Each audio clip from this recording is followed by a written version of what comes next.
welcome back to my film and TV channel. We're all staying safe and well, and we're going over to, well, it's just been released here in the UK, this film, at the cinema, but it's been available from around October time last year in the US, probably other territories as well. You'd have to check what territory you're at, but when I look at the UK release anyway, very recently, of a film called Tar, T-A-R, Tar. Please, if you're new to the channel, please push that subscribe button, push the bell notifications. It'd be great to have you on board.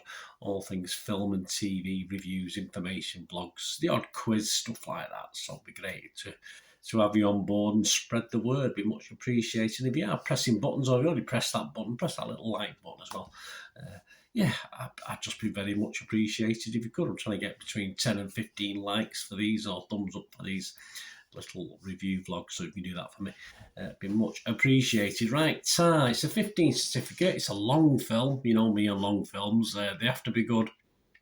About 158 minutes, of course, includes credits, stuff like that. And it's a psychological drama written and directed by Todd Field, starring, of course, in the lead role, Cate Blanchett. And it's very well liked. I will tell you now, I don't like it as much as a lot of people are. Rotten Tomatoes audience, 73% positivity, 3.9 out of 5. Internet Movie Database, Joe Public, over 23,000 scores and reviews, 7.7 out of 10, so very impressive, 90% positivity.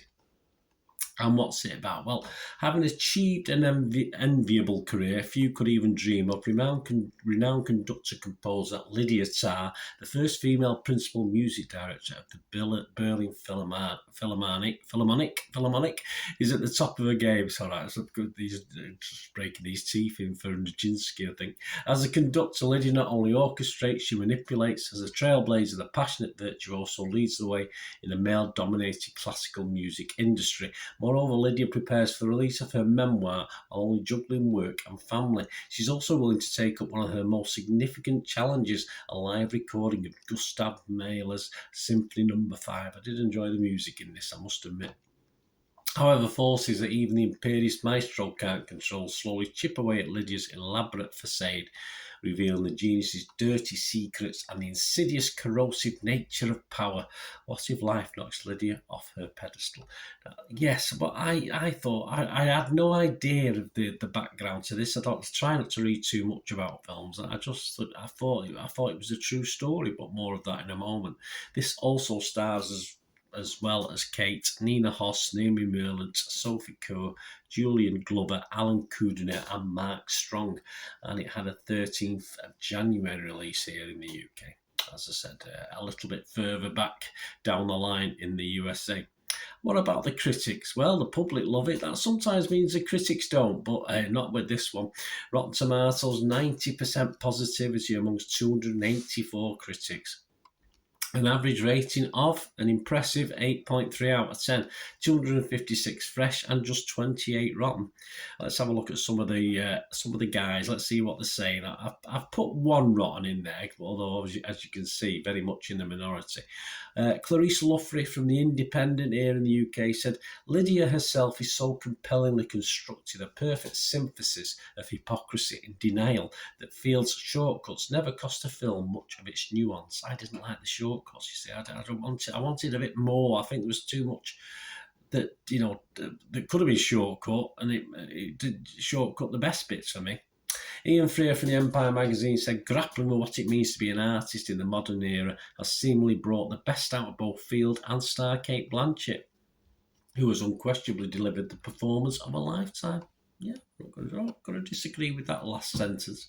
Tim Codshell from Film Week, KPCC NPR Los Angeles, LA. He said, the film is so convincing, particularly in the first two acts, but it literally implodes, and that was so disappointing. And yes, I have to agree, although I am in a small minority. It does go from quite interesting to just hoping something will eventually happen to liven it up again. And you do get little bits and pieces, but it's all too little too late for me. And all those best bits just go far too quickly, unfortunately. Anyway, as I said, I'm in the minority. Jake Coyle from the Associated Press said Blanchett gives a colossal tour de force performance that may be the finest of her career. The answers Fields supplies are not always satisfying, they're not. But for much of the film, he and Blanchett orchestrate a mesmerising character study. Yeah, there's a lot of letting offs, isn't there? A lot of these critics, and there's obviously loads of critics I've been reading through, and they sort of letting certain problems or certain things I'm not particularly happy with that sort of ruin the film for me. They're accepting it and just brushing over it, which I find a little bit difficult to believe. The consensus of the website Rotten Tomatoes, led by the soaring melody of Cate Blanchett's not perfect performance, Tar riffs brilliantly. Riff, see what they did there, on the discordant side of fame-fueled power. Yeah, she's not a nice person. I didn't like the character. You know me, I like to invest in characters. I don't mind investing in an evil character, a bad character. I just didn't like her. I just didn't like the personality. As I say, she played it superbly. It just sort of ruined the film for me. Whether she gets a comeuppance or not, I'm not going to do any spoilers on this, but it just sort of ruined just the character. Horrible character. Metacritic, the other site we'll look at, yeah, an average of 75. Sorry, 92. Yeah, 92 out of 100. That's based on 59. 90, yeah, there's a lot of hundreds out of 100, you know me, and top marks, I don't agree with them. That's 59 critics, and its lowest was 75 out of 100. Its highest was 100. Unbelievable. And here we go. What does Birdie think? I am going to give it a score. I am going to mark it. As I said, there was something in this I did enjoy up to a certain stage, but I'm only going to give it a miserly. Bernard, what are you doing? 5 out of 10, which is my lowest rating I give it. Once it gets less than 5, I don't usually give the film a score. So I'm just going to give it a 5 out of 10. There's just too much not covered in this for me to make it satisfying and whole. Interesting little subplots are not fully explored. I want to know a little bit more. Again, a little bit more of Cate Blanchett, the sort of darker side, if you like, and a lot of weaker elements that don't have any real significance to the film are sort of dragged out, which obviously to fill this 2.5 hours, and I just think it could have been far better filled.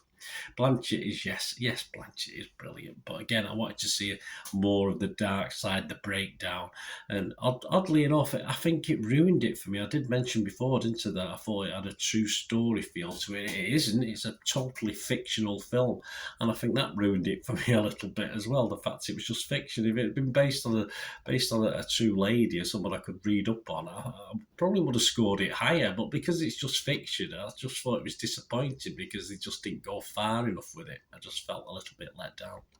I don't disagree. It's an attractive looking film in its presentation, but for me, it's not quite as clever as it thinks it is. So I think that score of 5 out of 10 sort of reflects perhaps an interesting first 45, 60 minutes and bits and pieces after that. But for me, it promises a lot. Cate Blanchett could have been even more impressive for me with a better script. And this, for me, was just very frustrating as a film. I feel by the end of it, I felt very, very disappointed. So there you go. But as I said, I'm in the minority. Are you on my side? Any of you on my side? Let me know. It'd be great to hear from you in the comments. As I said, the public love it generally by the looks of it, and the critics love it generally. So I don't mind. I don't mind being a lonely voice. It's all opinions, isn't it? Let me know what you think. Thanks for watching. Please, until we meet again. And last one thing, please stay safe, everyone. Bye for now.